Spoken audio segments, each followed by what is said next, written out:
Good evening everyone. Ituloy na natin ang paglalagay natin ng square na paper. Kasi baka uulan na naman at magbaha na naman dito sa harap ng pintuan. Kaya dagdagan natin kahit na 5 piraso lang muna mailagay natin ngayong gabi. Kasi mukhang may parating na naman na malakas na ulan bukas. Kaya ilagay na natin ito para medyo maluwag-luwag na yung harap ng ating pintuan. Kaya ilagay na natin para mailagay din natin yung ibang mga garden accessories bukas pagka may time na maaga pumunta dito. Kaya tara, samahan ninyo ako. Yan, tanggalan muna natin ang damo at patayin natin yung lupa. Hindi na natin nilagyan ng tape fabric kasi hindi naman talaga tutubuan na masyadong ng damo dito kasi lilim naman. Saka facing the north dito kaya konti lang yung damo na natubo. Hindi gaya dyan sa ibang part na naaarawan talaga kaya mabilis tubuan ng damo. Dito naman so far hindi naman masyado. Yun nga lang dito kasi yung madalas na ma-stack ang tubig dito kasi mas malalim na part kung alin pa yung dito sa tapat ng pintuan.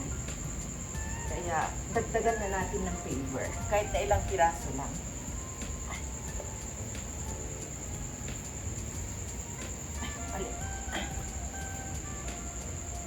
5 piraso lang itong ilalagay natin talaga kasi lilima lang talaga yung nabili ko.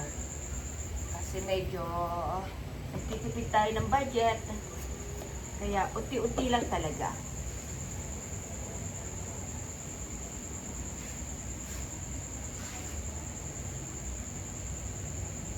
So, lagyan na rin natin agad ng paper na 2 inches. Ay, hindi pala 2 inches.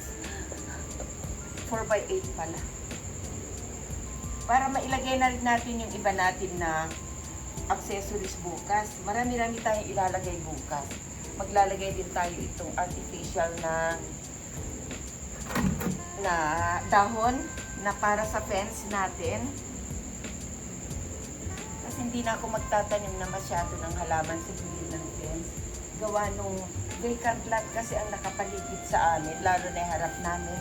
Baka puntahan tayo ng maraming insekto at saka ahas.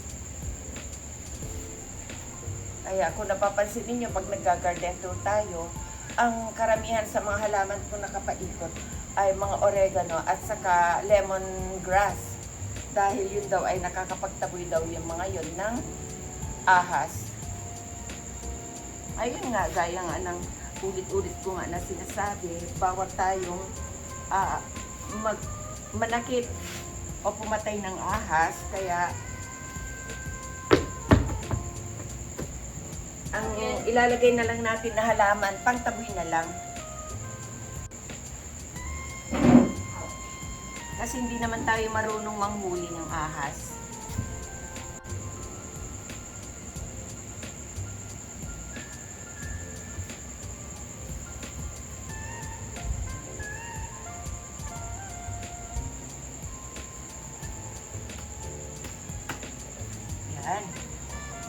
Mabilis lang naman.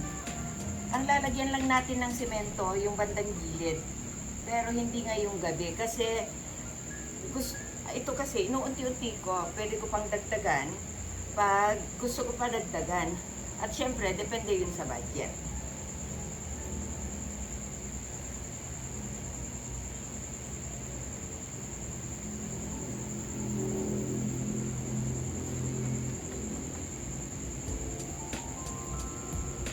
Ayan.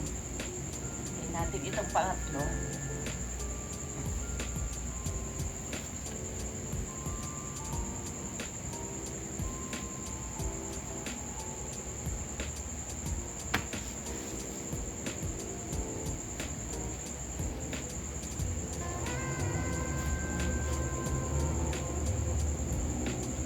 Tansyahan na lang tayo. Sa totoo lang, mas maganda kung lagyan natin ng tansi para yung measurement niya. Ang kaso, itong mga paper na nabibili natin, hindi naman kasi ganun ka-perfect ang kanilang sizes. Kaya, tansyain na lang din natin. Lalagyan din naman natin ng pebbles sa pagitan.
natin. Pangsamantala, ito muna ang natapos natin dahil hanggang dito lang ang nalagyan ng aking nabili na paper. Kaya maghintay tayo ulit ng magkaroon tayo ulit ng budget para sa paper blocks natin. Kasi ito, hanggang dito lang talaga nagkasya ang aking budget para sa paper. Kaya ito, maraming salamat ulit sa inyong panonood. Sana huwag kayong magsawa sa pagsuporta sa aking channel. At kung hindi pa kayo nakakapag-subscribe, please subscribe. At maraming salamat ulit. Bye! Good night!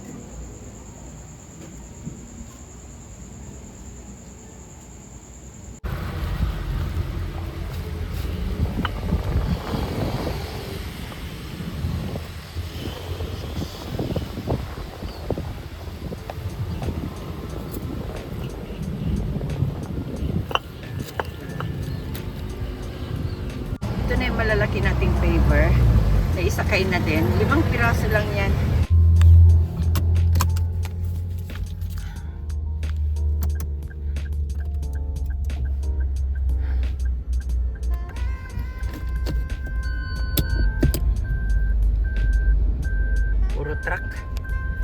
Puro truck makakasabay natin.